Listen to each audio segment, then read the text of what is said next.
Voilà. Maintenant, la situation étant comme elle est, les choses se sont calmées. Les étudiants, comme je l'ai dit, sont nos petits frères. Pour moi, et sont nos enfants pour d'autres. Moi, je demande au recteur de lever la présence universitaire aujourd'hui même. Parce que j'ai vu que c'est une condition pour la cessation de la revendication estudiantine. Pour moi, la paix étant revenue à l'intérieur de l'espace universitaire, je peux quand même demander au recteur de le faire, même s'il a des pouvoirs propres.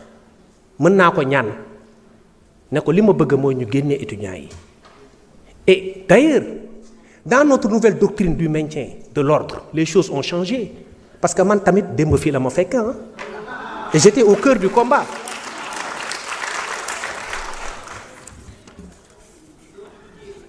Monsieur Sall, honorable député Thierno Alassane,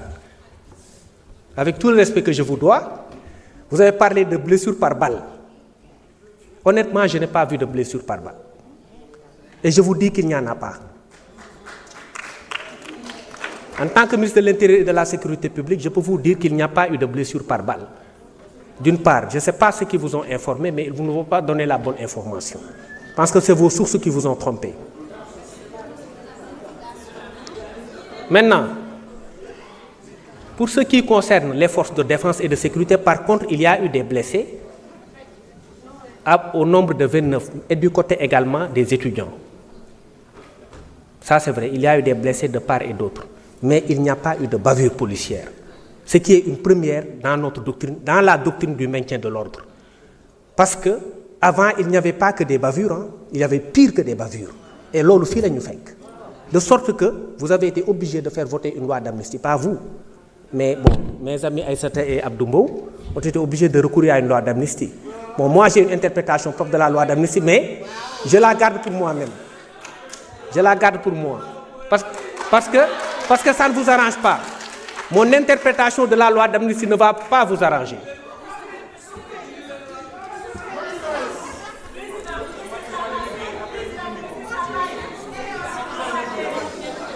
Il n'y a pas eu de bavure. Et dans la nouvelle doctrine du maintien de l'ordre, et je rappelle que la réquisition n'implique pas l'usage d'armes à feu. J'ai moi-même convoqué mon état-major pour leur dire point d'armes à feu à l'université, même si on devrait exécuter les réquisitions du recteur. Parce que moi, je veux défendre les droits des étudiants, comme je veux défendre les droits des forces de défense et de sécurité, parce qu'ils sont tous frères. Je ne veux pas de bavure, et je ne veux plus de bavure dans ce pays. Et il n'y en a pas. Et la preuve, c'est qu'il n'y a, au-delà des bavures, il n'y a pas d'arrestation. Est-ce que vous l'avez remarqué? Il n'y a pas d'arrestation. Mais il y a de cela 3 ans, on vous aurait arrêté terrorisme, instruction. Mais parce que vous faites que demb fi lañu fekk ñun ken mënuñu nax parce que demb fi lañu fekk ñun fi demb fi lañu fekk. S'il vous plaît. Maintenant, j'invite mes collègues à garder le calme, particulièrement honorable Abdoumbo. Non, il n'y a que vous qui intervenez, qui interpellez directement le ministre, s'il vous plaît. Non, s'il vous plaît, et mes autres collègues aussi. Bon, man, j'ai pas de problème, mën nañ waxtaan parce que dañuy waxtaan rek. Man mën nañ waxtaan, mën ngeen ma interpeller, mën ngeen ma dagg, mën ngeen wax lu ne. Mais dina sama message dina jàll parce que man sénégalais yi laay waxal. En ce qui concerne maintenant le volet sécurité publique, foofu moom, je l'ai dit, Abdou, man seetuma ku bokk APR wala ku bokk feneen. Man j'assume mon amitié avec Ousmane Sonko et je l'assume. J'assume même. Man dama bëgg Sonko et je l'assume, dama bëgg Sonko.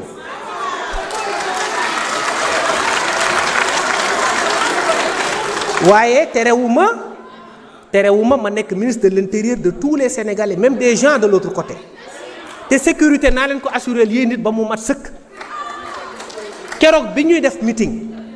dañu am ay renseignements yu remonté ñu ne meetingu Pastef bi dina drainer au moins 300 000 personnes au moins. Am ñu ne woon dañu jël option à quelques mètres de là ñu ne dañuy def meeting. On a demandé à ce que ñu délocaliser ko parce que interdiction yi ñun dañ ko bëgg a dépasser parce que démocratie bi dafa war a souffler parce que ñun loolu lañ xam loolu lañ jàng ci loolu lañ nàmp léegi ñooñu dëgëral ne dañuy toog def meeting ñu ne leen délocaliser leen ko parce que meeting boobu ba tey interdiruñ ko dañu ne leen ñu délocaliser ko pour des raisons de sécurité et de leur propre sécurité ñu bañ mais bi ñu gisee foule bi xam nañ lu tax ñun ñu waxoon leen ngeen délocaliser ko donc ñun dinañ am ay éléments yoo xam ni pour la propre protection des Sénégalais nanguñ ku ñuy saaga ak ku ñuy ŋàññi dañ koy jël dañ koy nangu amul problème mais dañ leen war a protéger mooy foo leen mënti bokk dañ leen tey boo amoon ku dugg sa kër di agressé dama fara yónni ay nit ñu protéger la moo tax ma ni man je suis le ministre de l'intérieur de tous les Sénégalais moo tax ma ni leen yéen député yi bu leen demander benn rendez-vous par écrit di parce que bi ma ñëwee dama gis loolu mais loolu du yoon député warul demander rendez-vous pour gis ministre da ngeen may woo ma recevoir leen parce que yéen wax naa leen ko keroog commission suffrage universel moo leen jox seen toogaay fii man ab décret rek moo fi bàyyi yéen ñu ëpp légitimité ak foo leen mënti bokk ke ngeen bokk Pastef wala ngeen bokk feneen yéen ñu ëpp légitimité parce que ñun décret moo ñu fi bàyyi léegi bu dee aspect sécurité bi gis ngeen ni depuis quelque temps dëkk bi dafa commencé am sécurité loolu moom nañ ko nangu te sécurité bi pour ñun ñëpp la quand on parle de désencombrement da ngay gis ñoo xam ne dañ koy politiser mais yooyu c'est des questions citoyennes kenn waru ko politiser parce que ñun ñëpp ñoo ko bokk am na benn ministre boo xam ne defe naa takku wàllu la bokk wax na fi wax bu rafet mu ne lii question citoyenne la parce que des questions de sécurité publique kenn du ko politiser kenn du ko foyee c'est comme les questions de défense nationale tey bu ñu nee diw waxuma ambulant yi parce que ambulant man xaw ma problème mu ambulant yi fu mu jógee ambulant mooy kuy dem koo xam ne du encombré man keroog fii tablier laa wax mooy nga jël trottoir gas ko samp ci sa table piétons yi di wàcc di taxaw ci tali bi di dox en concurrence avec les véhicules ñuy gaare di taxaw muy consommer gasoil ak carburant ak réchauffement climatique bi nga xam ne da koy engendrer avec les gaz à effet de serre rapport CETUD ne 203 milliards am kii moo koy causé loolu donc à partir de ce moment ñun foog ñu jóg jël ci ay solutions te nee naa les questions citoyennes ne peuvent pas être négociables un pays ne peut pas avancer sans la discipline parce que discipline ressource naturelle la Japon tey amul dara mais lan moo ko développé c'est la discipline te loolu c'est des choses yoo xamante ni ñun dañ ci taxaw te dinañ ko def ba mu mat sëkk incha allah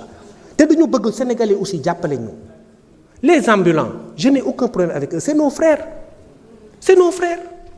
le petit commerce yàlla xam na ne bëgguñu ko laal am na marché yi boo leen xoolee amul benn marché boo xam ne lu dul marché boo xam ne dañ ci war a ubbi yoon brigade des sapeurs-pompiers jàll pour bu incident amee loolu rek moo tax ñu laal marché mais directeur général de l'administration territoriale mu ngi nii William Manel il faut épargner wax naa ko les zones marchandes mais zone marchande bokkul ak loo xam ne dañ ko transformer en marché rond-point Liberté 6 du zone marchande parce que dañ ko transformer en marché Colobane marché la mais est-ce que laal nañ ko kenn laalu ko Colobane dañ ko jéggi dem ci nga xamante ni dañu jàppoon ni ay màññaa la ñu fa nekk ñu dégager leen bàyyi marché bi kenn du ko laal pour le moment parce que xale yi dañ leen war a utal d'abord fu ñu nekk wax nañ ko dañ leen war a recaser d'accord je suis d'accord utal leen fu ñu nekk mais nga jël sa table teg ci kaw trottoir wala ci buntu kër jàmbur honorable député PG Aliou Ndao wax na ko tey ku taxawoon sa buntu kër toog ñëw rek teg fa table di jaay mais est-ce que di nga ko jox sommation est-ce que kooku am na droit yow juriste nga est-ce que am na droit am sommation da ngay ñëw ne ko sëñ bi fi nga toog du fii parce que dëkk bi aussi foog ñu ànd defar ko mais Sénégal mënul nekk un marché à ciel ouvert moo tax may woo ambulants yi ak tabliers yi di leen woo nañ ànd defar dëkk bi wax naa ko keroog on a des réponses pénales yoo xam ne ñun duñ ko mettre en œuvre moi je connais les lois il y a la loi de 67 il y a la loi du 20 décembre 75 qui interdit certaines activités dont les leurs mais appliqué wuñ ko parce que dose d'humanité lañ ciy def parce que dañu xam ne dëkk bi métti na dañ leen di accompagner mais lu mu métti mën nañ jaay ba pare bokk defar dëkk bi ban marché lañ fi nettoyer Sénégal amul mais est-ce que loolu du leen choqué amul benn marché presque amul marché boo xam ne dafa am ay heures sax amul te marché war na am ay heures war na am ay jours yoo xamante ni dañ koy nettoyer ñu dem am na marché yoo xam ni marché àjjuma loon bi ma nekkee Gueule Tapée léegi marché bés bu ne la nga jóge fa dem marché Liberté 6 marché samedi léegi bés bu ne la ñu bàyyi mu jàll après c'est un comportement boo xam ne dañu dem ba tolérer ko mu yàq nag suñu cadre de vie te loolu il faut une masse critique li Ousmane Sonko doon wax une masse critique de patriotes, de gens qui sont conscients des enjeux, qui ne pensent pas aux prochaines élections mais aux prochaines générations te ñun loolu lañ bëgg a nekk.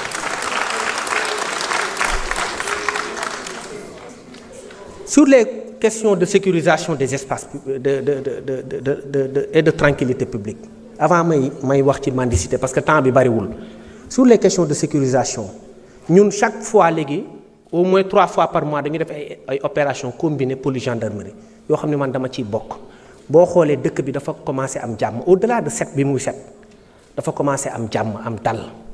agression yi ñu daan noté yu bari armée dafa wàññeeku parce que man damay ànd ak sama gars yi moo tax dama leen di féliciter les forces de défense et de sécurité parce que ils sont très braves ñoom ak waa gendarmerie parce que le ministre de l'intérieur dispose de la gendarmerie en ce qui concerne la sécurité intérieure moo tax ñoom laay boole ñu agir dans le cadre d'une parfaite camaraderie ba pare moo tax dëkk bi Petite Côte dem nañ fa jóge fa dem Grand Yoff jóge fa dem Thiès te dinañ dem même ay Tambacounda lépp pour defar Sénégal ba nga xam ne sécurité dina fi am région lu mu sori dañ fa dem pour defar dëkk bi. Maintenant sur la question de la mendicité est devenue un fléau loolu encore le code pénal l'interdit. La mendicité est devenue un fléau te dafa am beneen type de mendicité boo xam ne c'est animé par des personnes de nationalité étrangère qui ne sont pas des Sénégalais li mu xamoon ci mendicité déjà Sénégalais classiquement xamul woon dafa am kersa génn di tàllal loxo dañ daan def ci ay famille ñoo te bokk ci ay famille di dimbalante mais chaîne de solidarité bi dagg am ñu génn di yalwaan parce que ñàkk moo tax bien que dañ ko tere mais dafa am beneen forme de mendicité boo xam ne c'est plus complexe encore mooy mendicité boo xam ne c'est entretenu par des personnes de nationalité étrangère. Or les lois de la CEDEAO permettent aux pays d'appliquer leurs propres lois. C'est-à-dire que la libre circulation des biens et des personnes n'interfère pas dans les lois pénales des pays. C'est ce qu'on appelle ñun ci jargon pénal le principe de l'autonomie du droit pénal ñun ñoo